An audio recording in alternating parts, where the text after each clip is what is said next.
Buenas noches, gracias por dejarnos entrar a sus hogares donde usted se encuentre para llevarle la información de esta noche, Emilio. Así es, María Luisa, buenas noches y gracias a ustedes por estar con nosotros en este momento, ya que vamos a entrar a algo muy importante. INDE, Energía para Todos, presenta.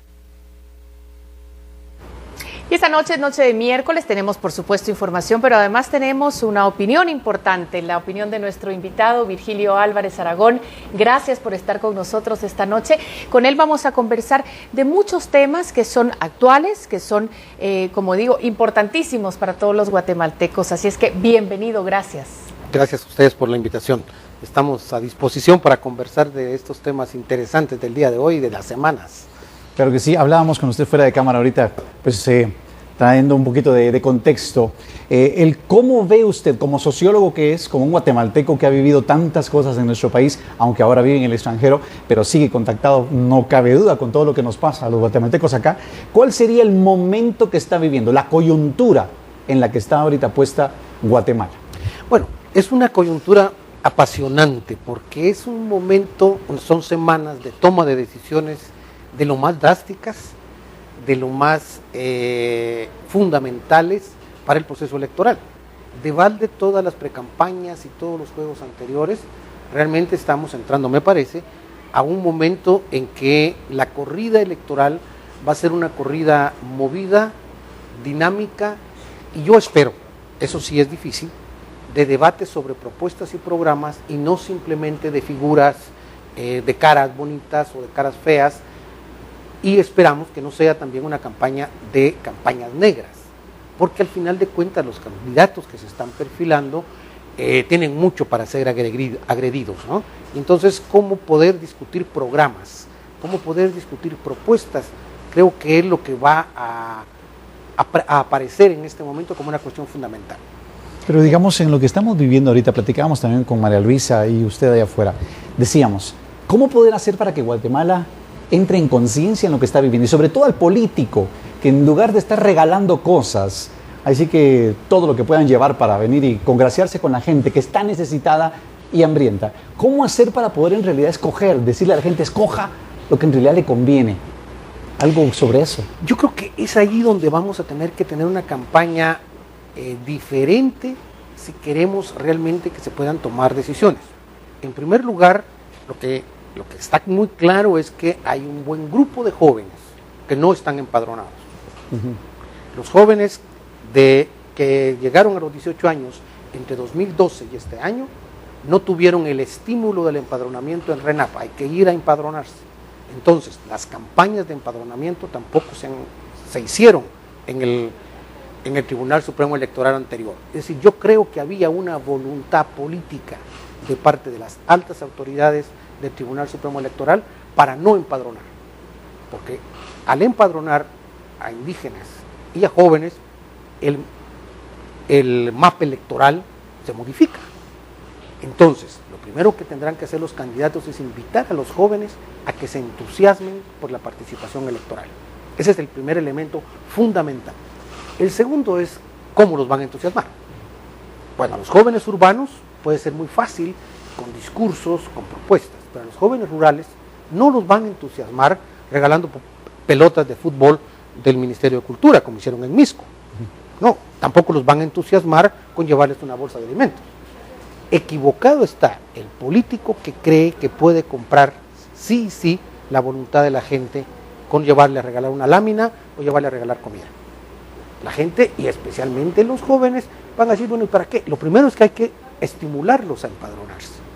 Entonces, el debate urbano y el debate rural es diferente, porque el político no llega en lo rural a quedarse permanentemente. En lo rural no se ve televisión, no se oyen los debates, no hay una discusión permanente del tema. Hay problemas muy concretos, comer. Pero los jóvenes se preguntan, comer hoy, mañana y muchos días. No como la madre de familia desesperada que recoge la bolsa y dice, bueno, comimos hoy, qué bueno, pero tampoco comí hoy, no por eso ya dejé el voto. Mañana llega el otro candidato, entonces, ¿quién? El que llegue de último es el que se va a llevar el voto. Difícil. Yo creo, y aquí una afirmación producto de las dudas y de ese que uno tiene adentro, Yo más creo que las campañas de regalar alimentos, de regalar cosas, es para hacer la cajita, el guardadito, por aquello de que pierda la elección. De eso vamos a hablar, de cómo este poder está en los votantes, pero hemos dicho ya de ese movimiento de fuerzas, de ese movimiento dentro de los partidos políticos, y precisamente el partido Visión con Valores Viva, en una decisión inesperada, cambia al candidato presidenciable Cromwell Cuestas para cederle lugar a Suri Ríos. La nueva precandidata presidenciable 2015 por el partido Visión con Valores Viva será Suri Maite Ríos Sosa, aseguraron fuentes cercanas a esa organización política. En enero pasado se anunció la precandidatura del empresario Cromwell Cuestas, que cedió el puesto a Suri Ríos, para pasar como el precandidato a la vicepresidencia. Actualmente Cuestas es el secretario general del partido político. Las fuentes cercanas aseguraron que Cuestas cedió el puesto debido a que Suri Ríos tiene más presencia en el ámbito político y es más conocida como figura pública, lo que aumenta las posibilidades de llegar a los cargos. También señaló que Suri aportó un fuerte financiamiento al partido. Ríos había sido anunciada unos meses atrás como la precandidata presidenciable por el Partido Libertador Progresista, el que fue suspendido por el Tribunal Supremo Electoral y el que podría no resolver a tiempo su situación legal para participar en los comicios electorales. La participación del binomio presidencial del Partido Viva será anunciado mañana en conferencia de prensa. Por una Guatemala en paz, Verónica Orantes. Por otro lado, el Partido Patriota enfrenta una crisis de unidad, aunque siempre han tenido pleitos de poder. Era uno de los partidos más disciplinados. Ahora sacan a luz sus diferencias a pocos días de que arranquen oficialmente las elecciones 2015 y trasciende la posible salida de Sinibaldi como precandidato presidencial de aquel partido. El Partido Patriota guarda silencio al respecto, pero el hermetismo solo hace cada vez más evidente su fraccionamiento y para muestra los pleitos internos de poder, tal como el evidenciado el pasado fin de semana que terminó con el hijo y la nuera del presidente Otto Pérez Molina en enojo por haber quedado excluidos del listado de diputados de la Metropolitana Naranja. Los rumores políticos hablan incluso de la futura salida de Alejandro Sinibaldi como presidenciable, algo que hasta ahora se ha desmentido, pero no descartado por fuentes patriotistas con poder dentro de la organización. Lo que sucedió el fin de semana pasado es considerado por algunos como una traición al mismo presidente Otto Pérez Molina, con quien se pactan consensos que luego no se cumplen. Dentro del partido hay tres corrientes, la de Roxana Valdetti, la de Alejandro Sinibaldi y la de Otto Pérez Molina. Esta última al final es la que pone el balance. Sin embargo, estas pugnas evidencian que se debilitará cada vez más conforme se acerquen las elecciones de septiembre. Según las fuentes consultadas, solo es cuestión de días para que Sinibaldi haga pública su salida, o bien anunciar que seguirá adelante con su candidatura en el partido oficial. Por una Guatemala en paz, Gladys Ramírez. Bueno, las noticias ahí están, las hemos compartido con nuestro invitado esta noche. Su opinión de este correr, porque parece que en todos los partidos políticos se está dando eso. Van de uno al otro. ¿Qué está pasando? ¿Es normal? ¿Es correcto? Bueno, es normal. Hablemos primero del caso Viva, ¿no? Es normal en un partido pequeño en el cual Cromwell llega, compra la ficha y bueno, no es como comprar un equipo de fútbol, pero además lo compró sin jugadores, porque Viva no tiene estructura nacional. Es decir, en las elecciones anteriores, conversando con la diputada Ninés Montenegro recién en las elecciones, Ninés decía, es un fantasma. Era un fantasma en el cual de día había una gran oferta, pero en la noche realmente cuando había que trabajar, ver organización, no había. Se suponía que la organización del partido iba a estar alrededor de las iglesias protestantes, cosa que no es tampoco, no es cierta, porque no todos los pastores están en el mismo rebaño. En consecuencia, Harold tenía una presencia en su iglesia, pero no una presencia en el país, en todos los niveles sociales. A mí me parece que Cromwell se dio cuenta que había comprado una trampa, ¿no? Porque cuando se compra a todos, cuando se vende el Partido Verde y lo compra a todos, tuvo tiempo de ir creando organización, pero aún todos no tienen organización más que en unos 7 u 8 municipios y necesitan varios departamentos. Se pueden hacer asambleas, Viva tiene alguna cosa nominal, pero a mí me parece que ni siquiera los que dieron su firma para crear el partido, en este momento están con el partido. Entonces llega Suri que me parece que está probando a ver si realmente pega como candidata. Yo la veo a ella entrando a los candidatos que van a quedar muy por debajo, pensando en la futura elección. Y Cromwell es comerciante, entonces él va a ver qué pasa. Si realmente coloca su nombre electoralmente, lo veremos en las próximas elecciones participando. Si no logra colocar el nombre, bueno, pues venderá el partido a otro y así, porque el problema de estos partidos es que se compra una ficha, pero no se compra estructura, porque la estructura es militante. Pero no es el caso del PP, que es un partido fuerte. El caso del PP es otra cosa. En el caso del PP se está viviendo el desgaste natural del poder. FRG lo vivió con Alfonso Portillo, eran varios pedazos y el general era el que le daba cierta forma.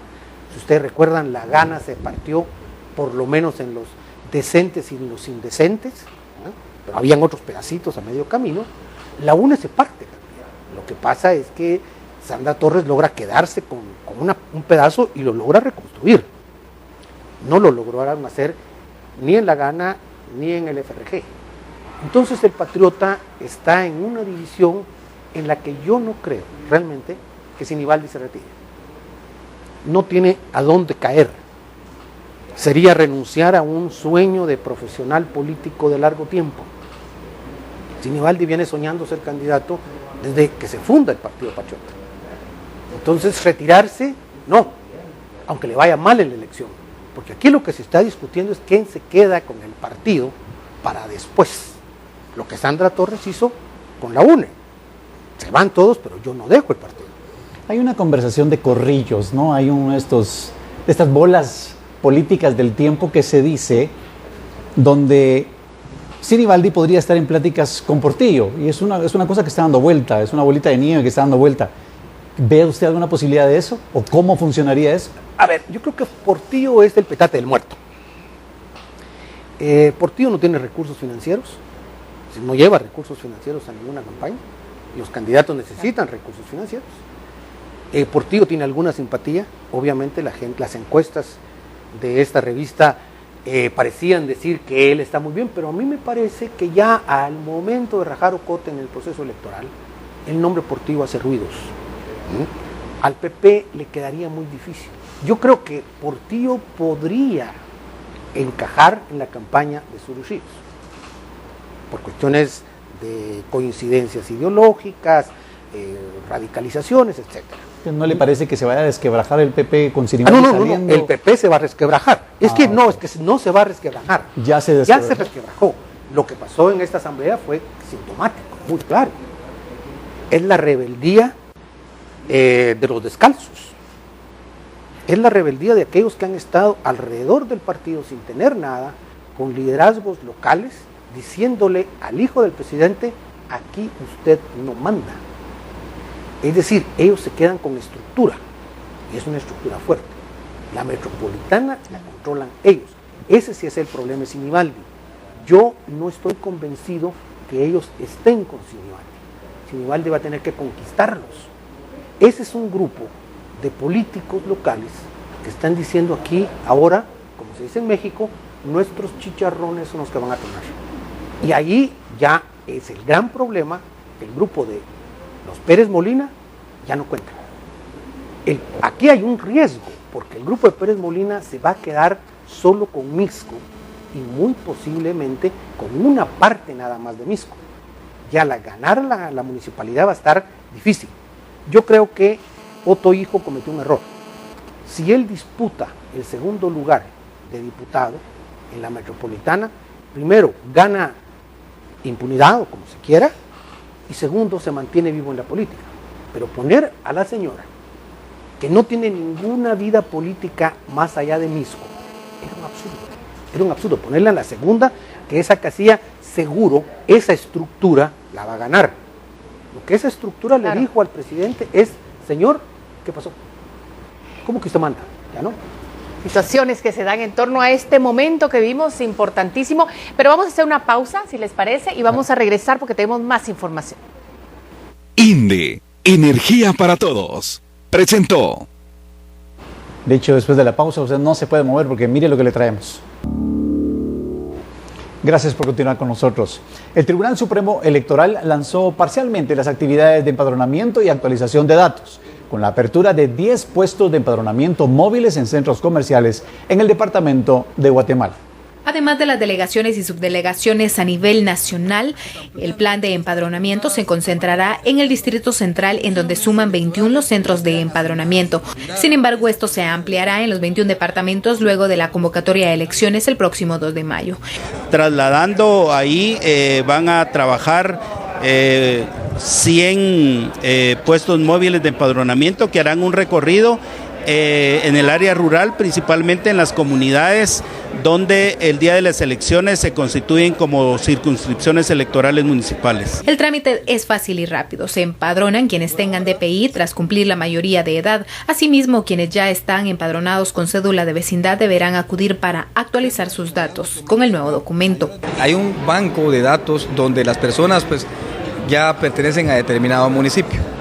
La persona de nuevo empadronamiento se puede empadronar donde consideren oportuno, porque es en la primera oportunidad que dan a la dirección donde vive. El órgano electoral arranca tarde dichas jornadas con la misión de empadronar a 2.2 millones de guatemaltecos que no han hecho el trámite. El éxito de estas jornadas de empadronamiento está en manos del propio ciudadano. Si el ciudadano acude con tiempo, si el ciudadano acude a gestionar su empadronamiento, pues lógicamente la cantidad de personas atendidas va a ser grande. Entonces nosotros le apuntamos a que por lo menos podamos alcanzar 1 millón y medio de ciudadanos empadronados para alcanzar esa proyección de 8.200.000 en el padrón electoral de las elecciones 2015. Los 10 puestos de empadronamiento en centros comerciales son Peri Roosevelt, Centro Comercial Zona 4, Megacentro, Novicentro Zona 11, Próceres Montúfar, Novicentro Zona 5, Real del Parque, Mega 6 y Tikal Futura, además de las sedes del RENAP.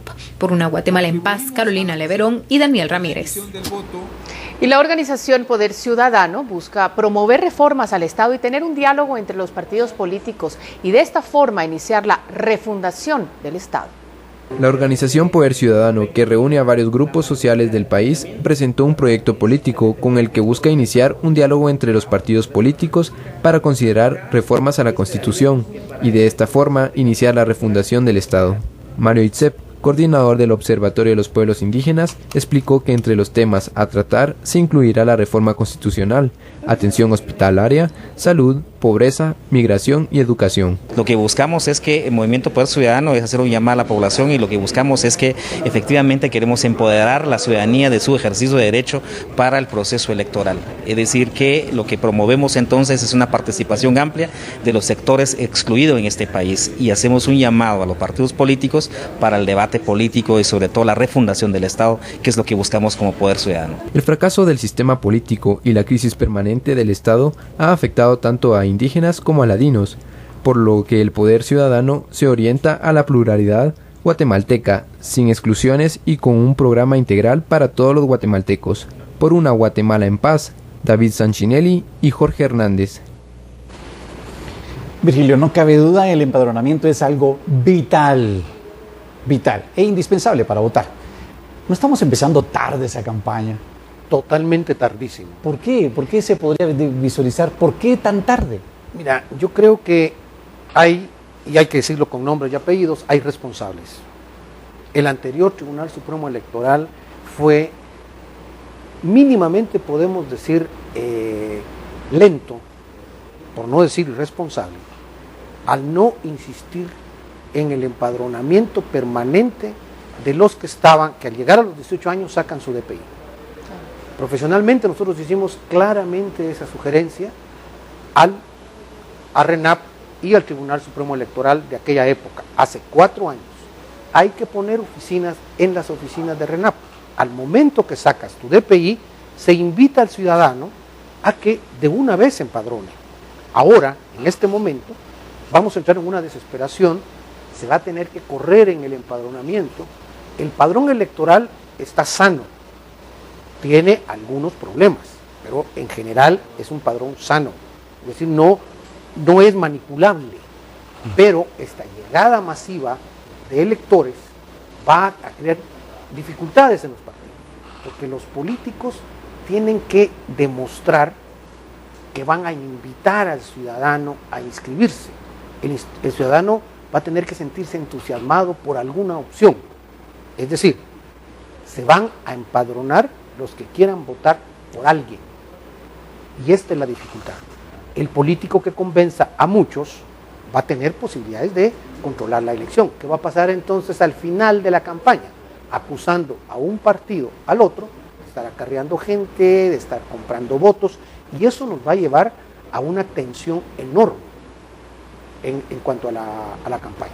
Porque vamos a ver a la gente a rompe y rasga, atacándose, acusándose de miles de cosas, porque lo que decía en off, los jóvenes no se venden barato, los jóvenes no se van a ir por una bolsa de comida, son jóvenes entre 18 y 22 años, se van a ir por algo que les diga más, sino para qué van a perder un domingo, mejor se van a jugar fútbol, aún en el área rural. Y en el área urbana, nuestro problema es que hay mucha gente llamando al voto nulo. A mí me parece, lo he dicho ya públicamente, eso es antidemocrático. Llamar al voto nulo es antidemocrático. Votar nulo es democrático. Llamar al voto nulo es destruir la democracia. Pero además, hacerle el favor a los peores, que son los que pueden ganar una elección con muchos votos nulos. Y una institución que está dedicada a construir democracia es el Tribunal Supremo Electoral, y ese recibió un duro revés legal cuando una sala de amparos le ordenó restituir los derechos al partido Productividad y Trabajo. Luego esto de que usted recordará, el árbitro electoral denunciara que esta agrupación partidista tenía unas 10.500 firmas anómalas en sus hojas de afiliación. El daño que se nos ha causado ha sido bastante fuerte, en el sentido que yo me he pasado hablando con los secretarios departamentales, municipales, porque la gente luego, pues obviamente con esas informaciones piensan que uno está haciendo cosas malas. El Tribunal Supremo Electoral y el Partido Productividad y Trabajo están inmiscuidos en un conflicto legal. El primer revés lo recibió el tribunal, ya que una sala de amparo resolvió en definitiva restituir los derechos del PPT, organización partidista sancionada porque el tribunal encontró más de 10.500 firmas supuestamente falsas dentro de sus afiliaciones. Esto nos da el derecho, entonces nos lo restablece y nos permite pedirle al señor registrador, con todo respeto, que cumplamos la ley. Según ellos se violentó el derecho de defensa de ellos. Sin embargo, ellos no toman en cuenta que también se violentó el derecho de defensa de más de 10.000 personas a las que no se les pidió su consentimiento para adherirlos a ese comité. El error de que no prosperara la sanción se cometió en el tribunal según el PPT, porque no notificó a tiempo las anomalías en sus afiliaciones, sino hasta después de la inscripción, algo que es ilegal, argumenta Rodríguez. Consultados, algunos miembros del Tribunal Supremo Electoral indican que aún apelarán esta situación ante la Corte de Constitucionalidad. Por una Guatemala en paz, Gladys Ramírez y María José Mancilla. Por otro lado, el Ministerio Público anunció la creación de la Agencia Fiscal de Delitos Electorales, la cual será temporal y es la primera vez que asignará a fiscales encargados de actuar de inmediato cuando se denuncien actos ilegales durante el proceso de elección electoral. La Agencia Fiscal de Delitos Electorales estará habilitada el próximo jueves 23 de abril, a cargo de 2 agentes, 2 auxiliares y un oficial.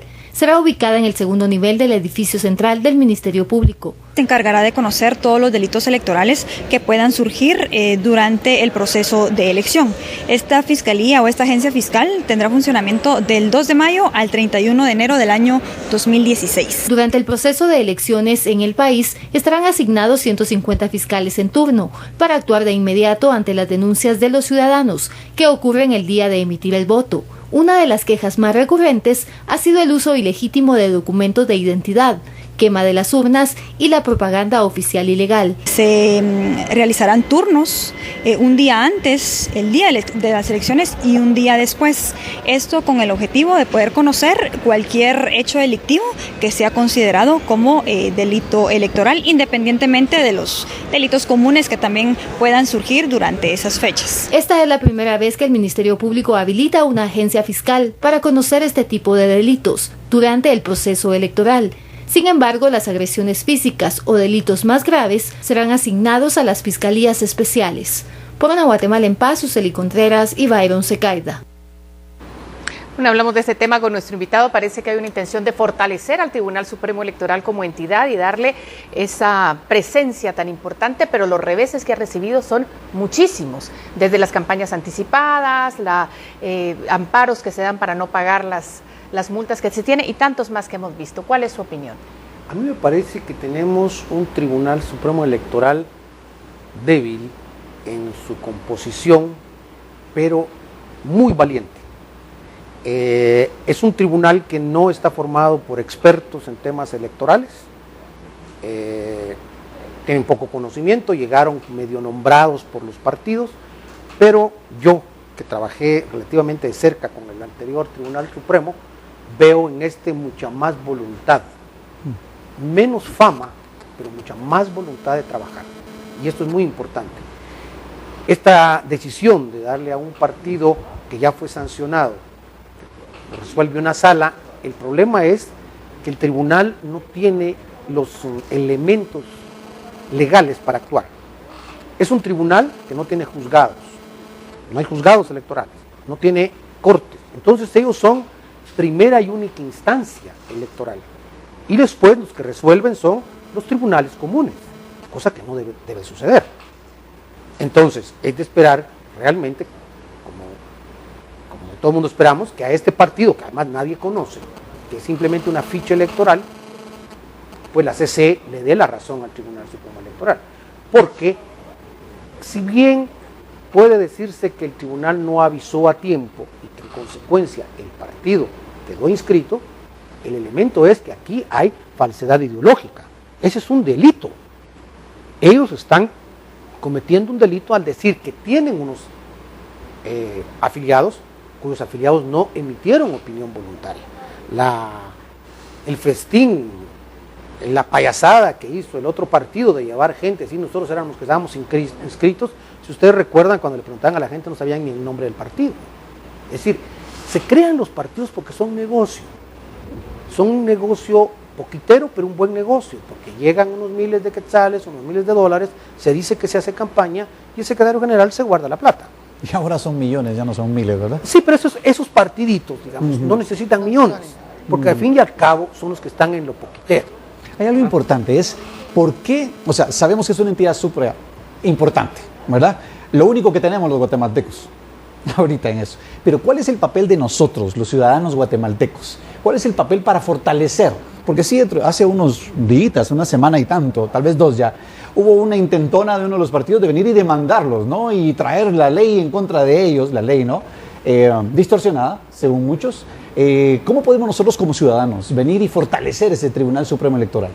Yo creo que fortalecemos al Tribunal Supremo Electoral acatando sus decisiones, asumiendo que es el órgano jurisdiccional y el único órgano para la vida política del país. No hay otro órgano. El órgano más importante, el único órgano que tiene que reconocer y entender el proceso electoral es el Tribunal Supremo Electoral. Debemos respetarlo, sea quien sea. Yo, honestamente, durante todo el periodo del tribunal anterior me mordía la lengua para no hablar en contra de ellos, porque al final de cuentas son la autoridad, nos gusten o no nos gusten, y este tribunal realmente está demostrando que está formado por valientes.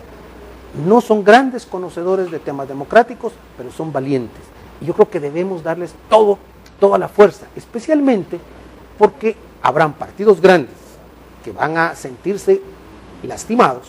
Por ejemplo, con lo de las bolsas en Huehuetenango, claro, aún no han sancionado al PP por las pelotas de fútbol, que eso es mucho más problemático porque eran bienes públicos regalados en una campaña electoral. Hay 2 problemas, no solamente campaña anticipada, no solamente regalos, sino productos, elementos que son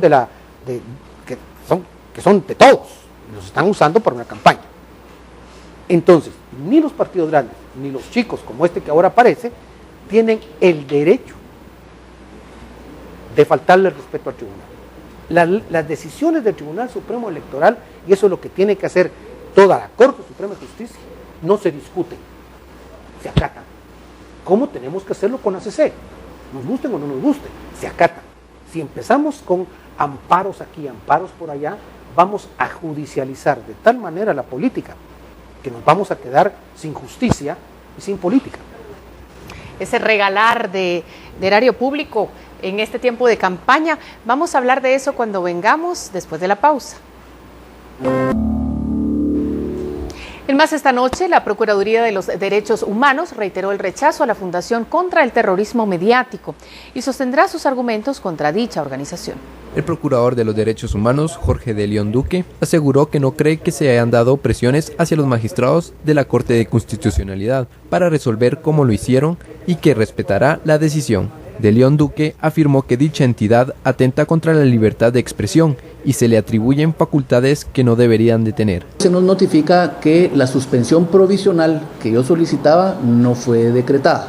Entonces se corre audiencia, entre otros a la APG, para que sigamos presentando argumentos y en espera del fallo definitivo.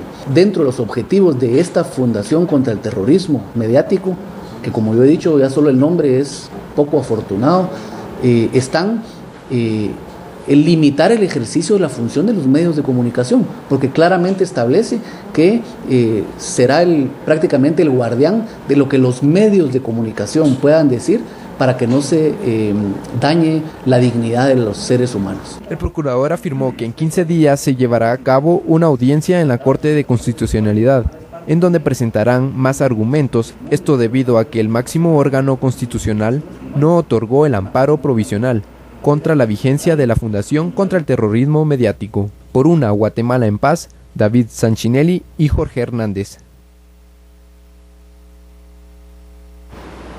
Una fundación que regule el quehacer periodístico. ¿Su opinión?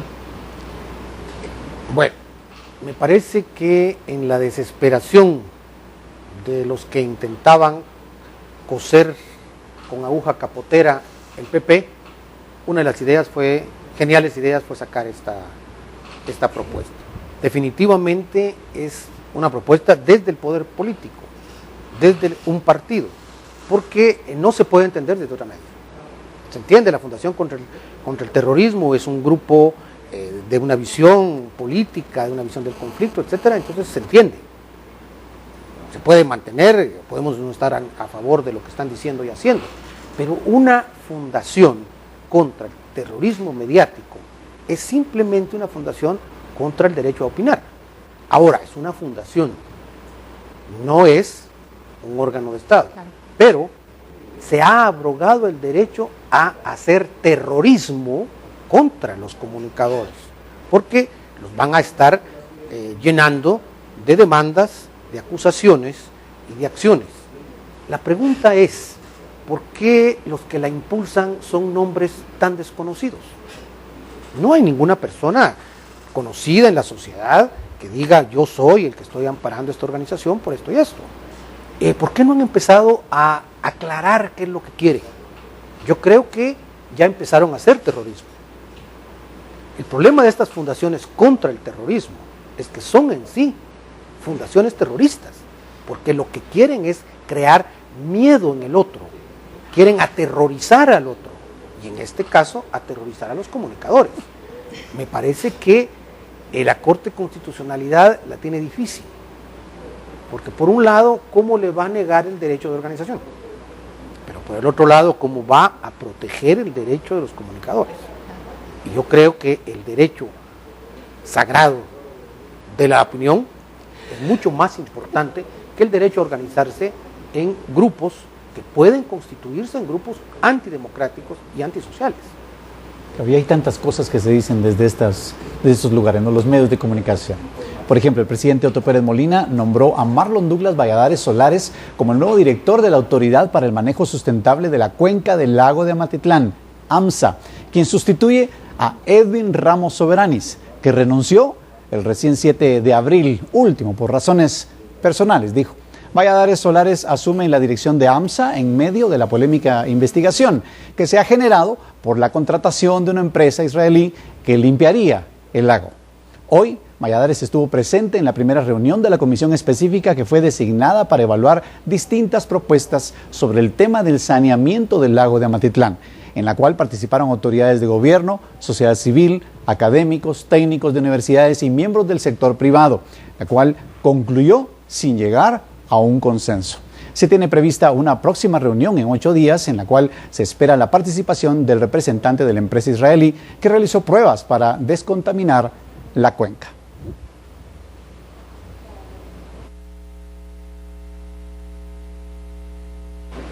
Y el gobierno entregará bolsas de alimentos en lugar de fertilizantes a agricultores del corredor seco, pues aseguran que se prevé una canícula prolongada que causará la pérdida de los cultivos.